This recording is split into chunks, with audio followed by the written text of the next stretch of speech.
కళ్యాణ చాణక్యులు నిర్మించిన 1000 సంవత్సరాల ఆలయం సంగారెడ్డి నందికందిలో ఉందని ఎంతమందికి తెలుసు? ఈ ఆలయ చరిత్ర కోసం ఈ వీడియోని మొత్తం చూడండి. హైదరాబాద్ నుంచి సుమారు 70 కిలోమీటర్ల దూరంలో ముంబై హైవేలో సంగారెడ్డి జిల్లా నందికంది అనే గ్రామంలో ఈ ఆలయం ఉంది. ఈ ఆలయంని కార్తీక మాసంలో అస్సలు మిస్ అవ్వకండి. ఆలయం ముఖద్వారం పైన ఒకవైపు నటరాజ విగ్రహం, ఇంకోవైపు గజలక్ష్మి విగ్రహం చెక్కబడి ఉంది. ఈ విధంగా ఒకే రాయికి 2 విగ్రహాలు ఉండడం ప్రత్యేకత.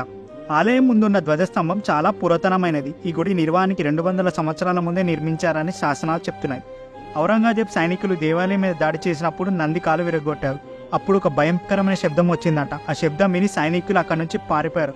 అందుకే ఈ ఊరికి అప్పటి నుంచి నందికంది అనే పేరు వచ్చింది. పలు స్తంభాల మీద రామాయణం, మహాభారతం కావ్యాలు చెక్కబడి ఉన్నాయి. దేవాలయంలో ఉన్నది బ్రహ్మసూత్ర శివలింగం. ఇక్కడ దర్శనం చేసుకుంటే చాలా పుణ్యం కలుగుతుంది.